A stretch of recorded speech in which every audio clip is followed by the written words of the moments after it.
Новиот американски претседател Доналд Трамп веднаш по влезот во Белата куќа уште за време на неговиот прв работен ден потпиша неколку укази за укинување неколку регулативи кои што ги имаше донесено неговиот сега веќе претходник Барак Обама. Трамп потпиша укази за повеќе работи, но секако главното е оно што го каже и ти, дека го потпиша указот за укинување на Обамакер, системот за здравствена заштита, според кој што беше една од најголемите гордости на Барак Обама, а кој што пак Трамп најави ригорозно дека ќе го укине веднаш штом ќе седне во Белата куќа. Сепак за укинување на Обамакер е потребно да изгласа да крене рака и Конгресот. Не може само да се укине со еден указ, подпис указ на новиот американски претседател, меѓутоа републиканците и Доналд Трамп го имаат мнозинството и во Конгресот, така да се очекува дека оваа омилена мерка на Обама ќе биде укината.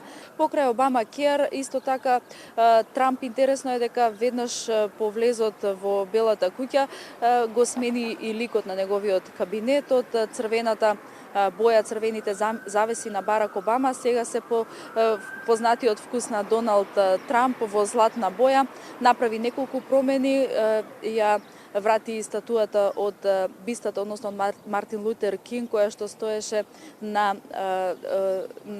бирото на Барак Обама и многу други работи. Исто така ги потпиша Доналд Трамп и указите за намалување, односно намалување на криминалот на Вол Стрит, како и за климатските промени, но сепак пак ќе кажам дека Обамакер е оно што привлече најмногу внимание, иако се очекуваше со оглед на тоа што Трамп и неговиот тим цврсто стоја на ставот дека првото нешто што ќе го направи е укинување на Обамакер, затоа што сметаат дека овој систем на здравствена заштита е премногу скап, има премногу администрација во него, а американските граѓани не го добивале тоа што треба да го добиваат. Мислам дека дескот на телевизија Нова подготви прилог во однос на првите укази што ги потпиша Доналд Трамп, доколку е подготвен да го погледнеме. По неговата инаугурација, Доналд Трамп ги презема првите чекори како нов претседател на САД. Првата мерка беше против законот за здравствено осигурување Обамакер, една од основните одлуки на неговиот претходник Барак Обама. Според податоците, Трамп веднаш по влегувањето во Белата куќа потпишал указ против законот за здравствена реформа, кој во својата кампања вети дека ќе биде поништен. Според генералниот секретар на Белата куќа Рајан Прибас, указот има за цел да го сведе на минимум финансиското влијание на овој закон пред негово поништување.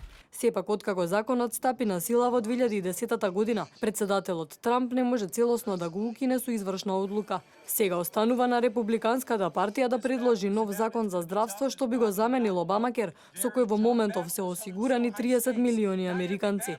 Во меѓувреме на веб страницата на Белата куќа веќе ги променија политиките на поранешниот претседател Барак Обама со новата агенда на Трамп. Според податоците, на листата на новата администрација на Трамп се прикажани неколку клучни прашања, меѓу кои енергетика, надворешна политика, работни места и проширување, војска и трговски договори. Освен укинување на Обамакер, во текот на својата кампања Трамп вети дека ќе изгради ѕид долж границата со Мексико, со цел да го сопре приливот на илегални имигранти кои влегуваат во САД. Забрана за влез на муслимани во Соединетите Американски држави поради стравот од терористички напади од страна на радикални исламисти, отворање на нови работни места, наметнување на тарифи на увозни добра од Кина и Мексико, менување на договорот за слободна трговија, одново преговарање за иранскиот договор, намалување на даноците и бомбардирање на така наречената исламска држава. Веќе е објавено дека 217 демонстранти се уапсени за синокешните протести и вчерашните протести кои што се случија овде во Вашингтон, најмногу заради вандализам, но и напад врз полициски службеници. 6 полицајци се сепак полесно повредени.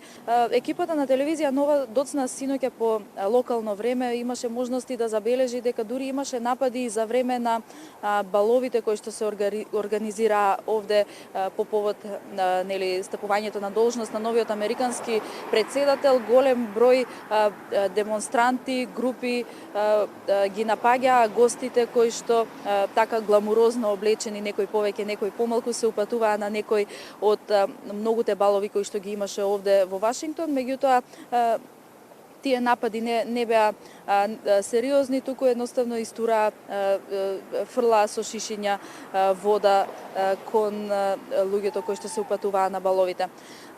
За денеска, како што кажа Етин, е најавен и најголемиот марш на жените.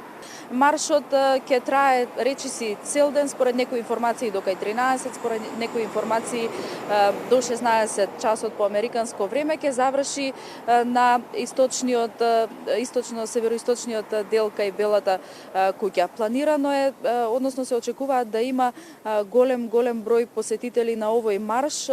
Имавме можности да видиме дека многу демонстранти кои што ќе учествуваат на маршот, многу жени веќе пристигнаат доцна синоќа во Вашингтон. Меѓутоа, интересно е да се каже дека маршот не се одржува само во Вашингтон, туку во сите сојузни држави, а веќе имаше информација дека дури Австралија и Нов Зеланд се приклучиле. Има вакви маршеви на секаде во светот кои што се приклучуваат на жените кои што ќе маршираат овде во Вашингтон, а ќе ги бараат човековите и женските права како што беше објавено од групата која што го организира протестот.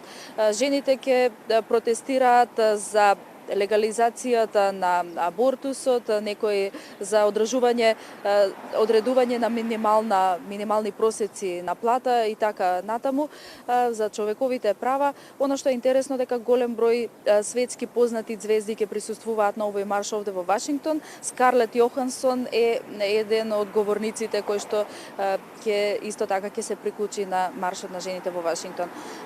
Доколку имаме подготвен прилог и на оваа тема, предлагам да го погледнеме.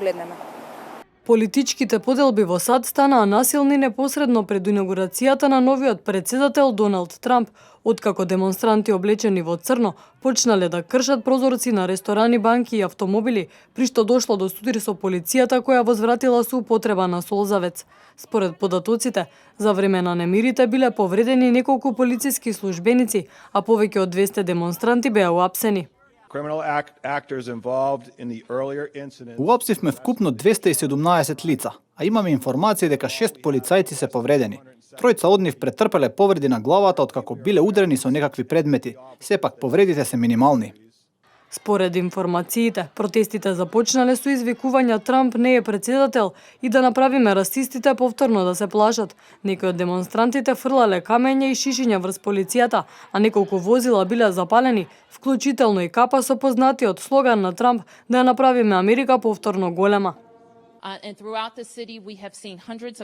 Низ градот видовме стотици демонстранти кои ги почитуваа законите преку мирни протести. За жал, мала група на луѓе употреби насилство против нашите полицајци, а тоа не може да се толерира. Освен во САД, протести против Трамп се проширија низ неколку земји во Европа и Азија, а според податоците, во текот на денот биле планирани околу 600 маршови низ целиот свет. Така, сепак, огромното полициско обезбедување овде во Вашингтон се погрижи за тоа демонстрациите да не го попречат воопшто, да не ја попречат инаугурацијата на 45-тиот американски председател Доналд Трамп. Целиот реон околу Белата куќа и Капитол Хил, просторот кај што се случува овие битните церемонии, беше блокиран од полициски службеници во униформа, цивилки и така натаму, и воопшто немаше простор било на кој начин да се попречи одржувањето на церемонијата, давањето на заклетва од страна на новиот председател и секако неговото прогласување за 45-ти председател на Соединетите Американски држави, парадата по авенијата Пенсилванија, се до Белата куќа и влезот на Доналд Трамп како председател на САД во Белата куќа.